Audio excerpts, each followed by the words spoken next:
Les avantages et les opportunités de développement de la ZLECAf a expliqué à des citoyens burkinabés. La zone de libre-échange continentale en Afrique a fait l'objet d'une conférence publique à ce 21 janvier que gagne le Burkina Faso qui est l'un des pays signataires de cet accord. Des détails à suivre dans quelques instants. Dans l'actualité également, la Banque mondiale et le Burkina Faso signent 3 accords de financement pour un montant global de 253 milliards de francs CFA. La signature de la convention de financement est intervenue ce jeudi. Dans ce journal, vous aurez les domaines de développement qui bénéficieront de ce financement. Améliorer l'approvisionnement en eau potable au profit de la population de Ouagadougou, c'est le nouveau défi que se lance à l'Office national de l'eau et de l'assainissement. C'est également un défi qui attend le nouveau ministre de l'eau et de l'assainissement qui a visité des installations de l'ONEA à Ouagadougou. Le point de la visite à suivre dans quelques minutes. Dans ce journal, nous découvrirons le contenu du document de Kampala. C'est une lettre pastorale à l'endroit de toutes les composantes de l'Église Famille de Dieu. Le document a fait l'objet d'un symposium des conférences épiscopales d'Afrique et de Madagascar. Le cardinal Philippe Ouedraogo en donne des détails dans cette édition. Mesdames, Messieurs, bonsoir. Merci de nous suivre. Séance d'explication de la ZLECAf à la zone de libre-échange continentale en Afrique. Cela s'est passé à travers une conférence publique organisée ce jeudi à Ouagadougou. À l'initiative de cette conférence, le Centre d'études et de recherche sur l'intégration économique en Afrique. Le compte-rendu de Gérard Sommet et Sekou Zango. Promouvoir, divulguer et retraiter l'information économique au profit des populations, voilà l'objectif de cette conférence publique organisée par le Centre d'études et de recherche sur l'intégration économique en Afrique. Les potentialités et les mesures à prendre par les acteurs des échanges commerciaux pour optimiser les gains seront dévoilés au cours de cette conférence. Nous aurons donc des exposés qui vont porter non seulement sur le concept lui-même, c'est-à-dire qu'est-ce que la zone de libre-échange, mais également nous allons développer les opportunités, nous allons faire l'état des lieux sur les échanges intra-africains et regarder les opportunités, notamment le potentiel commercial, et enfin nous allons proposer donc des pistes de solutions pour pouvoir booster donc ce commerce intra-africain. Membre actif de la zone de libre-échange continentale en Afrique depuis le 1er janvier 2021, le Burkina Faso devra tirer également profit de ces échanges pour mettre en place les outils du libre-échange. Ce type de rencontre, de conférence qui permet donc de réfléchir, qui réunit des universitaires, qui réunit donc des acteurs du secteur privé, qui réunit donc des étudiants et tous les bénéficiaires donc de ce vaste marché sont des éléments qui sont de nature à aider le gouvernement donc à renforcer le dispositif national, à renforcer donc la stratégie et à faire en sorte que nous puissions tirer le maximum donc de ce vaste marché. La zone de libre-échange continentale en Afrique, ZLECAf, est un vaste marché qui concerne environ 1,5 milliard de personnes. Depuis 2020, on compte 22 pays signataires de l'accord de la ZLECAf, dont le Burkina Faso qui compte travailler à libéraliser 90% des produits nationaux d'ici à 2030. Et pendant ce temps, des voix continuent de se lever pour dire non au franc CFA. Sur le sujet, le mouvement panafricain de rejet du franc CFA donne de la voix et va plus loin en dénonçant toute politique de France-Africa. Lors d'une conférence publique organisée à Bobo-Dioulasso, le MPR CFA appelle les Burkinabés et les Africains à se mobiliser autour d'une monnaie souveraine. Kassou Milogo, Ismaël Lastationnet, Paris. Non à la France-Afrique et au franc CFA. C'est le principal discours tenu par les premiers responsables du mouvement panafricain de rejet du franc CFA à cette célébration de leur première journée internationale contre la France-Afrique. Nos indépendances depuis 60 ans auraient un sens révélateur si on avait cadenancé les accords coloniaux. Il faut aller vers la formation d'un nouveau type d'Africains. Pour ce mouvement, l'Afrique ne pourra se développer que si elle prend la mesure de sa situation en s'émancipant sur le plan monétaire. Et cela est un combat de tout le monde. Nous invitons les parlementaires burkinabés et ceux des pays qui utilisent le franc CFA à légiférer sur la question d'une monnaie souveraine. Le MPR franc CFA se veut une structure qui milite en faveur d'une gouvernance vertueuse en Afrique. il a été créé en juin 2017 et son siège se trouve à Bobo-Dioulasso. Ici à Ouagadougou, le ministère en charge de l'enseignement supérieur signe des conventions de financement avec les institutions d'enseignement supérieur et de recherche. Le montant s'élève à 11,5 milliards de francs CFA et c'est un financement acquis grâce à la Banque mondiale. La cérémonie de signature des conventions a été mise à profit pour lancer la deuxième phase du programme présidentiel dénommé Un étudiant, un ordinateur. Amadou Ilboudo et Mounir Akiri.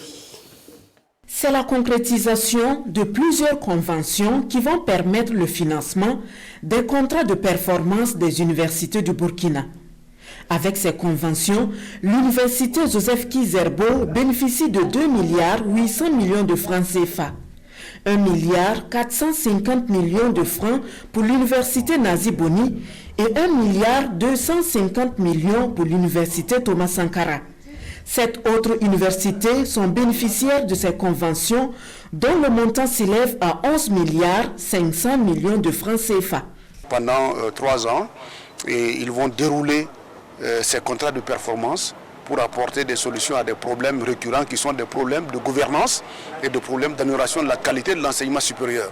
Et donc, ils auront des avances de démarrage à hauteur de 20%. Et en fonction donc de la mise en œuvre et de l'atteinte des indicateurs, des décaissements vont être faits.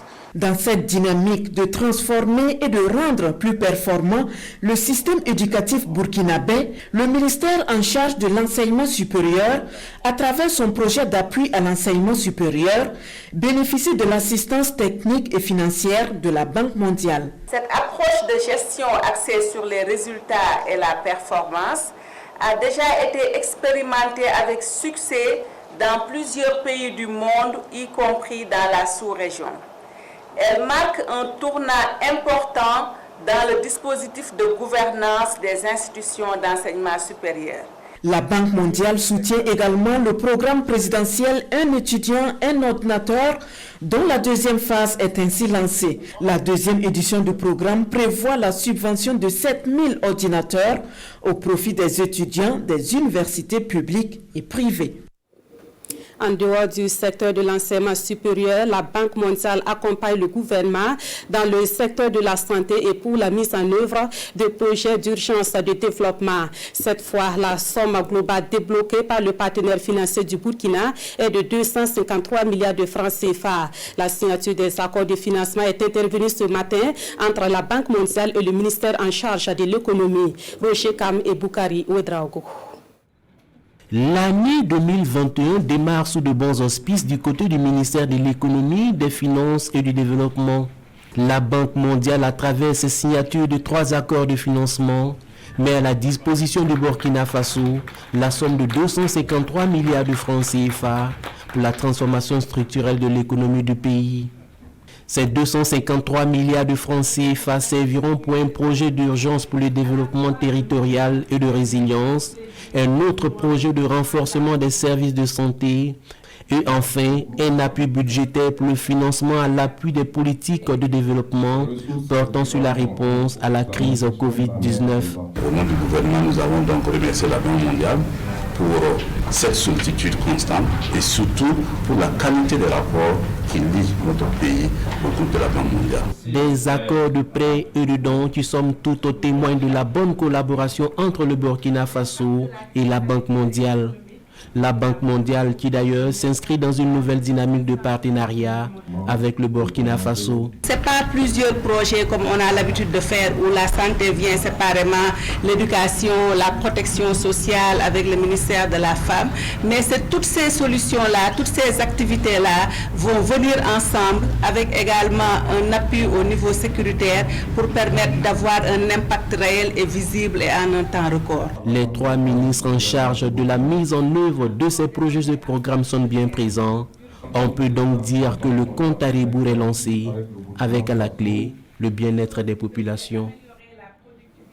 Le Covid-19 est à la une de l'actualité sanitaire, mais n'oublions pas que le paludisme reste la première cause de consultation et de décès au Burkina Faso. Et pour plus d'efficacité dans la lutte engagée contre cette maladie, le ministère de la Santé veut impliquer les organisations de la société civile. Et c'est tout le sens de la tenue d'une rencontre appelée Atelier d'engagement initié par le Programme national de lutte contre le paludisme. L'atelier a débuté ce 21 janvier à Ouagadougou. Césaire Carrefour, Amandine Lalsaga. Avec plus de 5 millions de cas de paludisme recensés en 2018, le Burkina Faso intensifie la lutte pour de meilleurs résultats. Ici, le ministère de la Santé sollicite l'accompagnement des organisations de la société civile pour l'éradication totale du paludisme au niveau national. La lutte contre le paludisme doit être une lutte multisectorielle, mais également multidisciplinaire. Et le gouvernement seul et le ministère de la Santé ne sauraient arriver à travailler à réduire le fardeau lié au paludisme.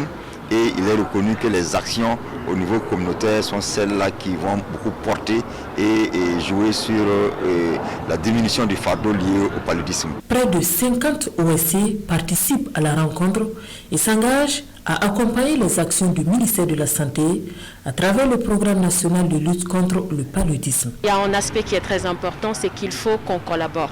Et pour collaborer, il est très important de pouvoir comprendre déjà la thématique. Et je pense que cet atelier que le ministère organise aujourd'hui est une occasion pour nous, en tant qu'organisation de la société civile et les organisations de la société civile burkinabé, de comprendre cette thématique-là et de voir ensemble quelles sont les pistes d'engagement qu'il peut y avoir, notamment par rapport à l'engagement communautaire, sachant que les organisations de la société civile sont très proches des communautés. L'engagement des organisations de la société civile vient en appui à la campagne Zéro Palu, je m'engage, une campagne endossée par l'Union africaine et ses partenaires. Elle vise à soutenir les communautés vivant sous la menace du paludisme à travers le continent. Et le Burkina Faso est partie prenante de cette initiative. Des questions de santé, mais également des questions de sécurité seront sur la table de la prochaine session ordinaire des chefs d'État de la CEDEAO. La session se tiendra le 23 janvier prochain et elle abordera également la situation financière de l'espace CEDEAO. En prélude à cette rencontre, il s'est tenu hier par visioconférence un conseil des ministres des Affaires étrangères et de l'intégration. Des précisions avec Siela Sinawatara et Ernest Kambiri. C'est une session ordinaire virtuelle des ministres qui se tient en prélude à la 85e session des chefs d'État de l'espace CEDEAO prévue pour ce samedi. Et au menu des travaux de cette session ordinaire, ouverte depuis hier, un huis clos et plusieurs points pour décision, approbation et pour information. Une vingtaine de documents sont donc ici passés en revue par les différents ministres des Affaires étrangères et de l'intégration.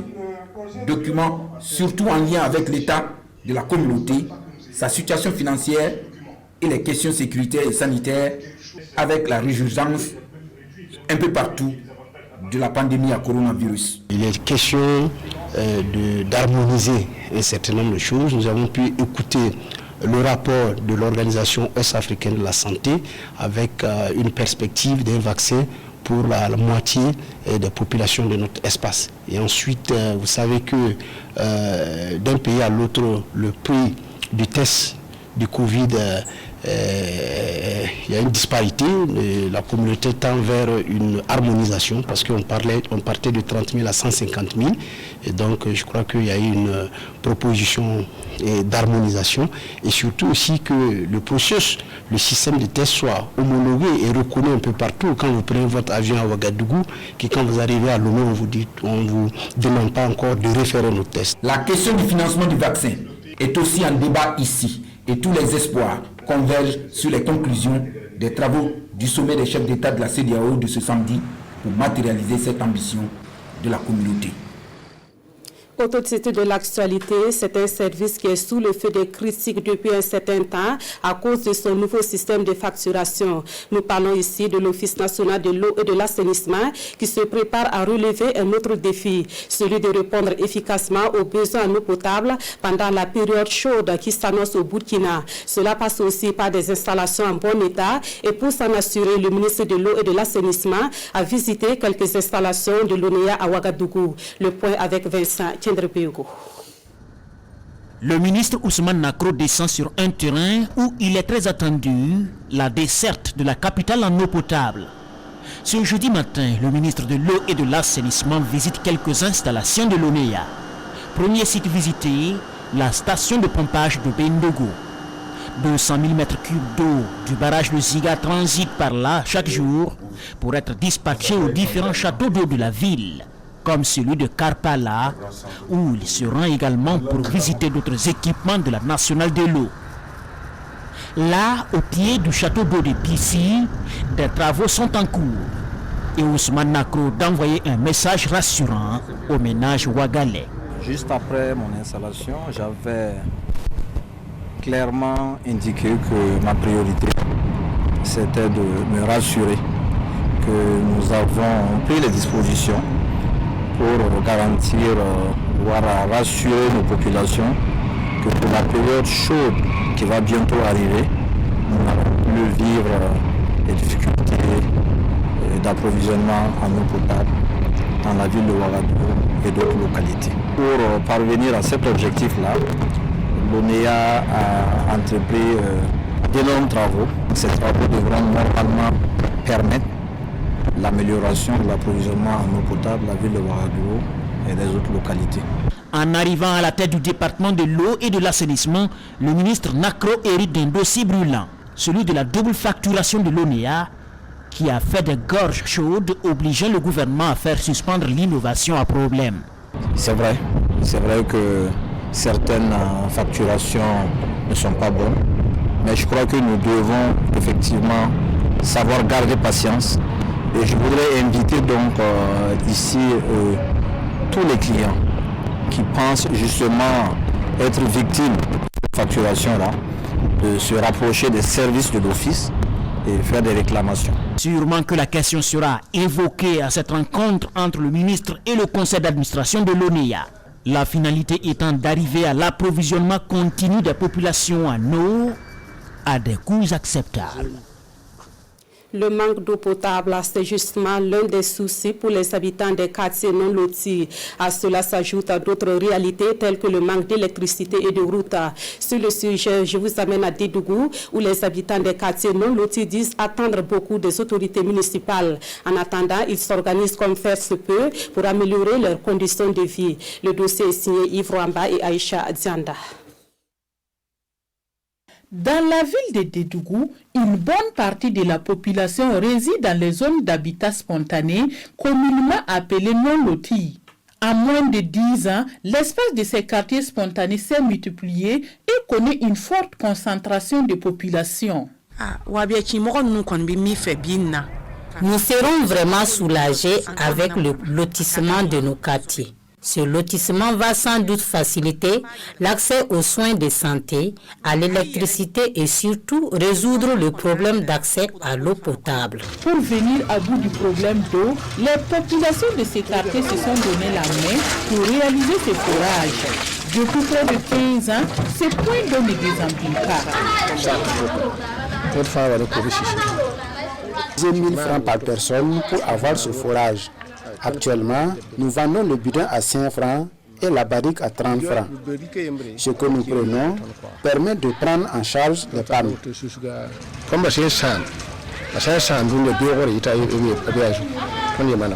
Dans ces zones non loties, existent aussi des organisations nommées CEDECU, Comité de développement de quartier. Leur rôle est de s'investir dans l'amélioration du cadre de vie des populations des non-lotis de Dédougou. Étant donné donc que c'est des zones non-loties, ça veut dire que chacun vient et le construit selon son plan. Donc, dans les soucis donc d'harmoniser les constructions, afin que tout le monde puisse passer de façon fluide, ce comité donc a été instauré et œuvre donc à encadrer donc les constructions, de telle sorte qu'il y ait des passages. Et après cela, il y a également les problèmes de litige par rapport donc à la propriété des parcelles. Le dernier lotissement dans la ville de Dédougou remonte à 1996. Pour l'autorité municipale, il serait très difficile de parler de lotissement dans les zones d'habitat spontané. On va ouvrir les voies et créer des espaces où on pourra accueillir des infrastructures sociales de base telles que les équipements pour l'eau potable. Ouvrir les voies déjà c'est bon, les voies dignes de sens, voilà. Parce que la circulation dans ces zones-là, c'est pas aisé. Et éventuellement, donc pouvoir apporter de l'électricité. Face aux problèmes sensibles du lotissement, la mairie propose une restructuration. Il s'agit d'un aménagement qui permettra d'améliorer les conditions de vie de ces populations. Ici, dans la capitale, le 3e adjoint au maire s'appelle désormais Joseph Ouedraogo, un conseiller municipal de l'arrondissement d'Issa. Il occupe ce poste en remplacement du démissionnaire Nathanaël Ouedraogo. L'élection du 3e adjoint au maire de Ouagadougou est intervenue lors d'une session extraordinaire tenue hier 20 janvier. Le compte-rendu d'ici Lassina Ouattara et Sikou Zongo.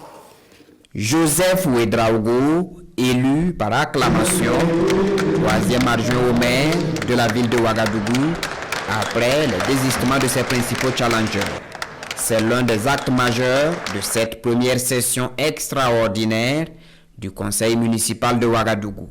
Il remplace ainsi Nathanaël Ouedraogo, conseiller municipal démissionnaire de l'Union pour le progrès et le changement. Moi, je suis déjà depuis pratiquement 5 ans dans le train de la marche de la construction du développement en fait de notre commune.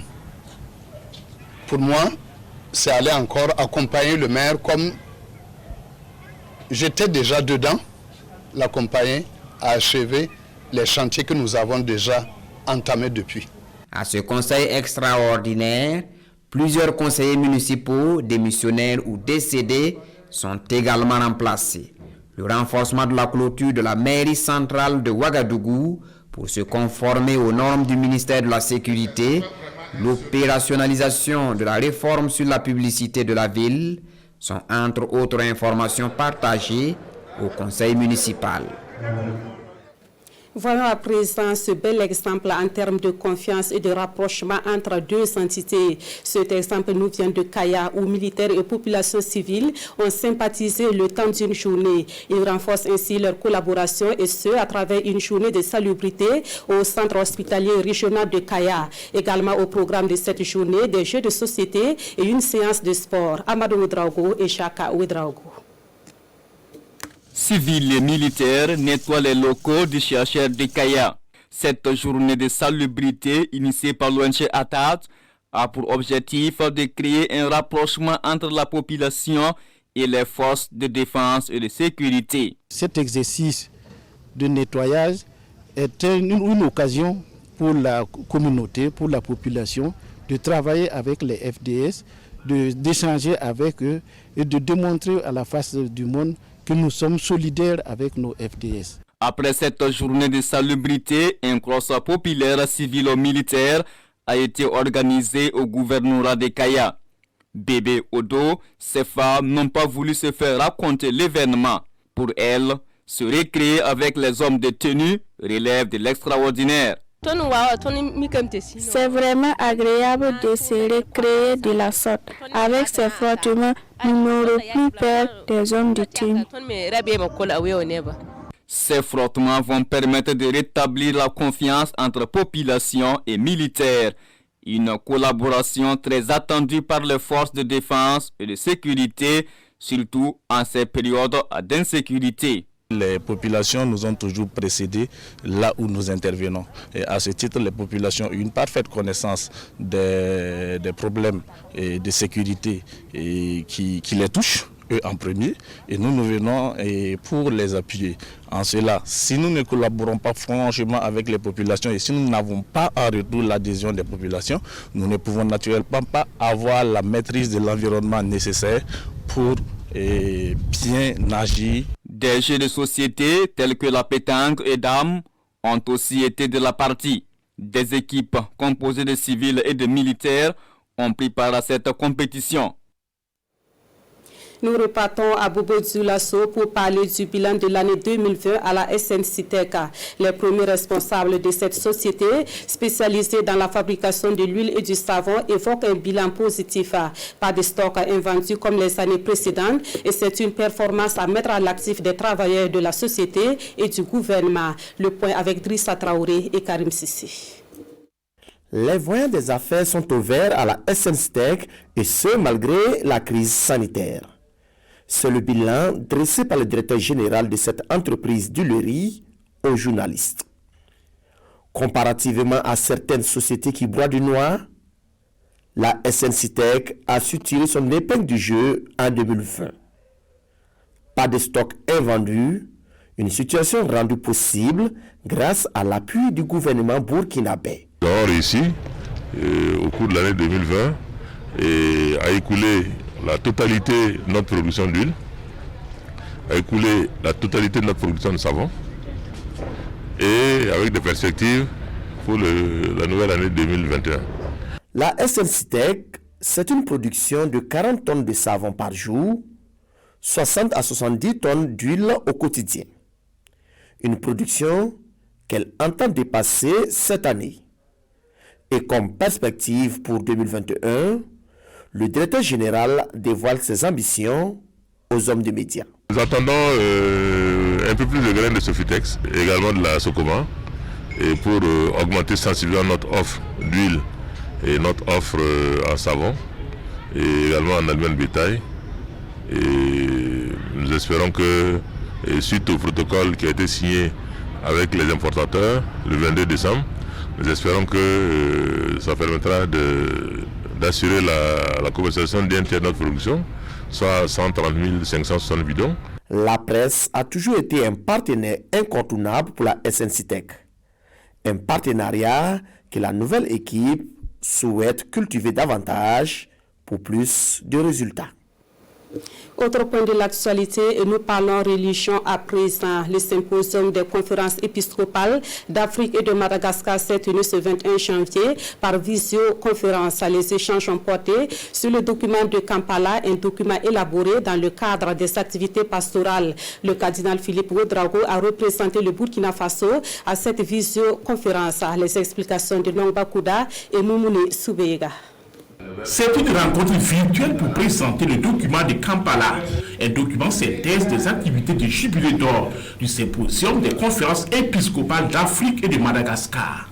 Nous avons célébré le 50e anniversaire de la création du CHEAM en juillet 2019 à Kampala, en Ouganda, et ce fut l'occasion pour les évêques, les pasteurs africains de se pencher ensemble sur des problèmes spécifiques à l'Afrique, et c'est cela qui a donné naissance à ce document que nous avons intitulé le document de Kampala.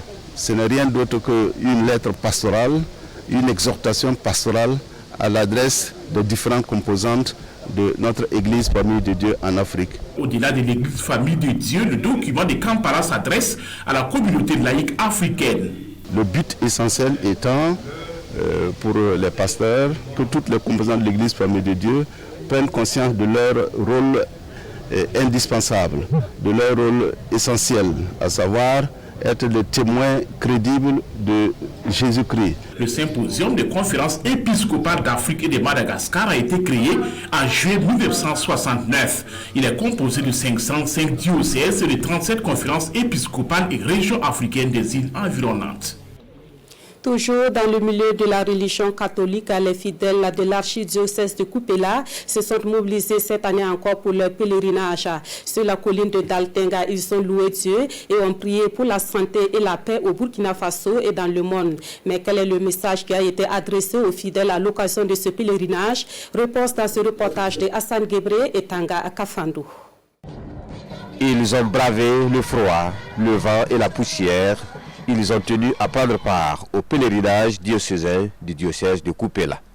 À ces milliers de fidèles qui sont venus à la montagne de Daltenga, l'archevêque métropolitain Monseigneur Gabriel Sayaogo a enseigné l'obligation d'avoir la parole de Dieu comme repère dans tous les actes de la vie. La parole de Dieu est toujours la même. Elle nous est adressée à tous de la même manière. Il y a ceux qui l'accueillent et qui ont la joie de célébrer leur fidélité au bout de 25 ans, de 50 ans, de 75 ans. Il y a aussi ceux qui n'arrivent pas ou qui abandonnent appelle l'expérience commencée. Paul rappelle à ses chrétiens que celui qui est uni au Christ ne s'appartient plus. Votre corps est le temple de l'Esprit Saint. En plus de la communion autour de l'évangile, les fidèles ont également prié pour la santé, actualité de Covid oblige, et pour la paix dans les foyers au Burkina et dans le monde. Je suis venue demander auprès de Maman Marie d'intercéder à son fils Jésus et me donner surtout la santé, augmenter en la foi, donner la force, surtout ceux qui sont en difficulté dans les foyers. Premièrement, notre pays vient d'avoir des élections paisibles à apaiser. Et celui qui est à la tête de ce pays, j'ai tout prié pour qu'il réussisse dans sa mission. Rendez-vous est encore pris pour l'année prochaine avec la même ferveur. En bref, sachez que l'Église catholique est frappée par une triste nouvelle. Disparu depuis le 19 janvier dernier, l'abbé Rodrigue Sano, curé de Soubarane-Dougou, a été retrouvé ce 21 janvier sans vie, selon un communiqué de l'évêque de Banfora. Son corps a été retrouvé dans la forêt classée de Toumouseni, localité située à une vingtaine de kilomètres de Banfora, dans les Cascades. Le véhicule du disparu avait été retrouvé hier dans la même forêt. En sport, nous revenons ce soir sur la victoire des étalons locaux contre les Warriors du Zimbabwe au championnat d'Afrique des Nations. Pour leur deuxième sortie dans le groupe A, les Burkinabés ont rapporté le match par 3-1. Le Burkina Faso se repositionne dans le groupe A pour chercher la qualification face au pays organisateur, le Cameroun. Le résumé avec Alexa Zagri. C'est une équipe des étalons locaux fortement remaniés qui porte le Burkina dans l'histoire. Une première victoire en phase finale du championnat d'Afrique des Nations. Pour cette deuxième sortie dans le groupe A, la défaite est interdite entre Étalons et Warriors. Pas de temps à perdre, il faut vite prendre l'avantage. Sur cette mauvaise relance de la défense zimbabwéenne à la 13e minute, Issou Soso, du plat du pied, montre le chemin. 1-0 pour les Étalons. Les garçons de Kroll, au lieu d'acculer leur adversaire, reculent. Les Warriors profitent et rétablissent la parité à la 24e minute. Les Burkinabés dominent, mais échouent devant le portier adverse. En seconde période, les Étalons accentuent la pression. À la 53e minute, Shinani dévie la frappe de Mohamed Lamine Ouattara. Claver Diandrebero, bien placé, reprend de la droite et porte le score à 2-1. Et de 3 pour le Burkina. But signé Issaka Ouirawa à la 67e minute. Le troisième but sur ce ballon. Les actions dangereuses sont pour les Étalons qui pouvaient même enfoncer le clou. 3-1 pour le Burkina. Les Étalons locaux signent enfin leur première victoire en phase finale du CHAN. Ça fait 3 participations ou sinon 4 participations. On n'a eu aucune victoire. C'est une victoire de l'histoire. Et je dédie cette victoire à tous les sélectionnés des étalons locaux qui m'ont précédé. Ce match, on avait vraiment l'obligation de rebondir. Dieu merci, on l'a fait d'une très bonne manière. On est fiers. Les étalons locaux gardent une chance de qualification en quart de finale. Pour y arriver, Kroll et ses poulets doivent retourner au travail et sortir le grand jeu face au pays organisateur dimanche sur le coup de 19h. Pour le moment, les étalons savourent leur victoire. Restons dans le CHAN pour dire que dans le groupe B, on a également joué la deuxième journée. En première rencontre, les Chevaliers de la Méditerranée de la Libye et les Léopards de la République démocratique du Congo se sont quittés 1 but partout au terme du match. Les Libyens ont ouvert le score dès la 5e minute. L'égalisation des Congolais est intervenue en toute fin de partie. Et c'est le même score d'1 but partout qui a sanctionné le deuxième match du groupe entre le Niger et le Congo. Malgré la domination nigérienne, ce sont les Diables Rouges qui ouvrent le score à la 34e minute. L'égalisation du MENA du Niger s'est faite sur transformation de pénalty. Vous voyez donc sur votre petit écran le classement dans le groupe à l'issue de la deuxième journée. Et puis sachez que juste après ce journal à 22h, vous aurez votre émission controversée. Simon Gongo et ses invités vont parler de la nouvelle facturation de l'ONEA. Vous pouvez participer à l'émission en appelant au 25 31 83 53. Et c'est la fin de ce journal. Merci à vous qui l'avez suivi et merci de votre fidélité à la RTV.